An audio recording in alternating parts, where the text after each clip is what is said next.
Hello everyone, welcome back to Magic Talk. I am Anthony Wilson.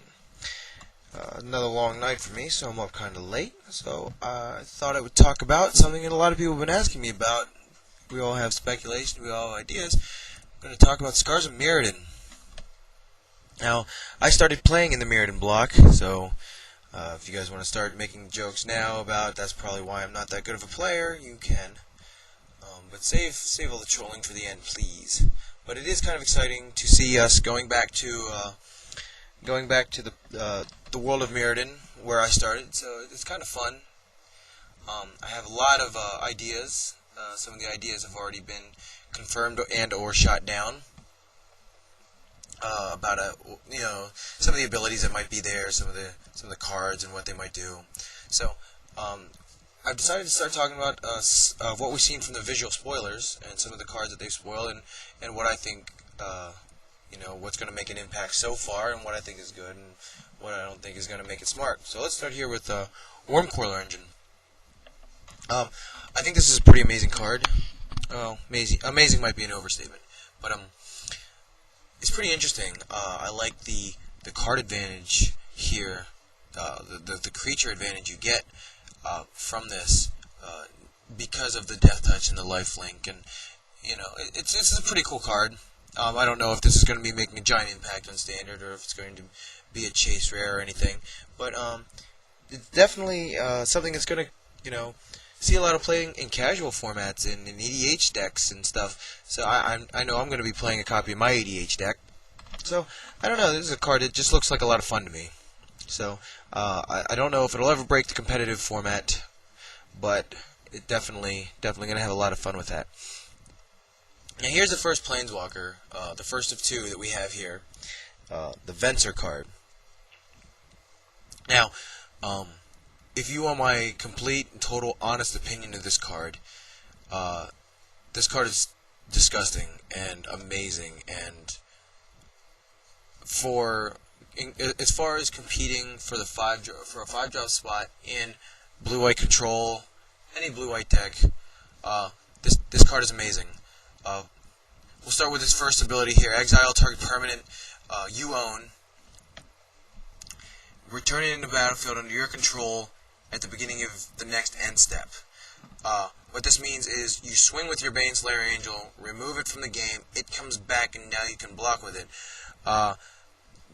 Second main phase, you can phase out your Wall of Omens. It comes back. It draws you another card. The possibilities with this card are endless. It's pretty incredible. Then the second ability, creatures are unblockable this turn. That's pretty broken. And the final ability, you get the emblem where whenever you cast a spell, exile target permanent. This card is really, really good. This is going to be very, very expensive very quickly. I highly recommend picking up your copies of this as early as possible when the price goes up. Trade it away for what you need, or just be glad you have it for your deck. Very, very good card, very powerful, and I think this is going to be a card that you should keep in mind when building your standard decks after this set comes out.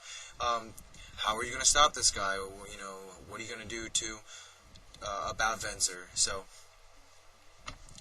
keep this in mind when you're building your decks. Here we have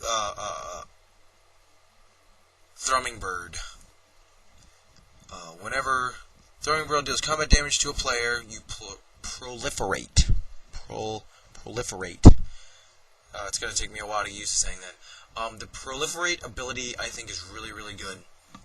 Especially in a card like this. A creature that has evasion with this ability to proliferate when it does the combat damage, and it has evasion for 2 mana. I think this card is really good. I think the ability, this keyword, is really, really good. Coupled with the Planeswalkers, even you can put an extra counter on your Planeswalkers. You can put extra poison counters on people. You can put extra +1/+1 counters, -1/-1 counters, all kinds of counters everywhere. So I think this set is going to be one for having a lot of counters. And I'm going to go as far to say that I think this is also a set that they can bring modular back. Now, I know we all had a bad experience with modular back in Ravager Affinity days. If you didn't play Ravager Affinity, you probably had a bad experience playing against it. But the modular is not what made the deck broken, in my opinion. Yes, it helped a lot, and yes, it was really good. But there are ways to stop this now. And with the new ruling about how the counters work and interact with each other, instead of just piling -1, -1 counters and +1, +1 counters on the same permanent, now they cancel each other out. So with the infect mechanic, which we'll probably talk about later here, I'm sure it's on another card, it cancels out modular counters, so it keeps those counters from moving onto other permanents. And it could be a good reason why they printed Leyline of the Void, because if you remember, modular creature had to go to the graveyard in order for its +1/+1 counters to move to another artifact creature. So in my opinion, I think they've done a lot to keep the modular ability in check. So it's something that I believe that they could bring back. So we might actually see modular come back, and I'm basing this all entirely on proliferate. So that ability is what I think is going to bring modular back, in my opinion. Is the reason I think that they're going to bring it back. Here we've Sword and Body and Mind. If any of you have seen the Exile from the Vault Exile set, this is in there. Very good card. Not sure what it's going to look like as far as its impact on Standard, but blue and green are two very popular colors right now in Standard. You've got your blue-white control decks, and you've got all the green decks with Primeval Titan and Vengevines going around. So this might actually make a decent impact on Standard, or it could. Anything else in Scars of Mirrodin could change format entirely. So I don't know. I'm still up in the air about what this card does, but I do believe it's still a very, very good card, and it's going to have its place somewhere. Whether it be extended, it wouldn't even be that bad in extended. With the type of decks floating around extended, a lot of green in extended. So try to get your copies of this card. I think it's going to be important to have. Steel Hellkite, I'm not sure how I feel about this card. It seems good, but your investment, your 6 mana investment, and then I don't know. I'm not sure how I feel about this card. Seems good though. I mean, as far as destroy permanents with converted mana cost X. Whenever it deals combat damage to a player and it targets that player with the effect. I don't think this is going to have a heavy impact on Standard at all. But again, another one of those cards that's probably going to be a lot of fun to play. Put it in EDH or any kind of a casual deck. So I don't think this is going to make a huge impact on Standard or any other format for that matter, except for casual play and EDH. So I'll probably be picking up one of these just for my EDH deck. Here, I think it's really cool that they brought the Mirror Cycle back. These guys are pretty neat. There's one for each color. I think they're on this list as I scroll up. But they cost 2. They tap for the mana, whatever color they're representing, and they're 1/1, so they're pretty neat.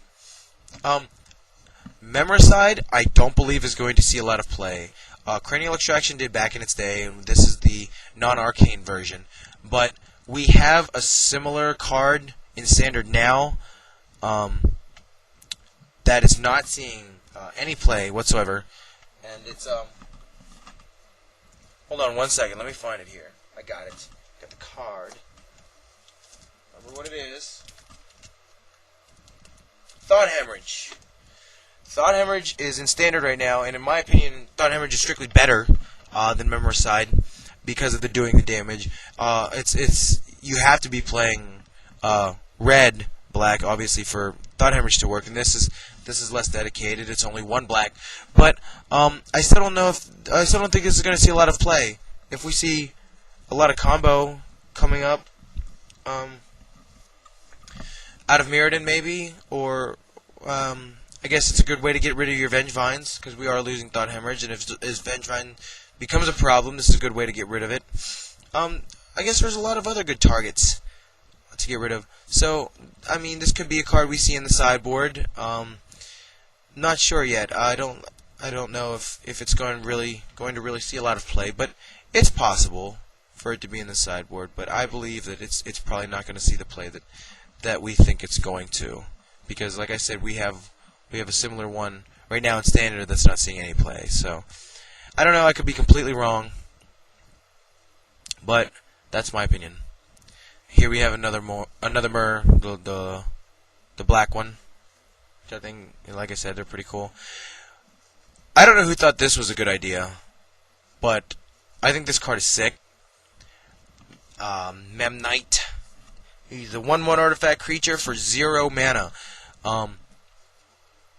It's just a good thing that we're just in time for Mirrodin to rotate, and they kicked it way out of extended.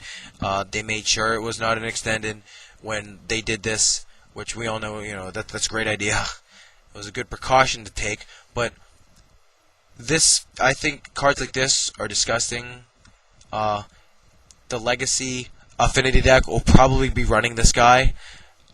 He's pretty amazing, and I don't know if he's good enough to replace Arcbound Worker, because he doesn't have the modular counter, but he's up there and he's really close. So this is probably going to be a format changer for the older formats. For the Affinity deck in Legacy I think is where this is going to come into play.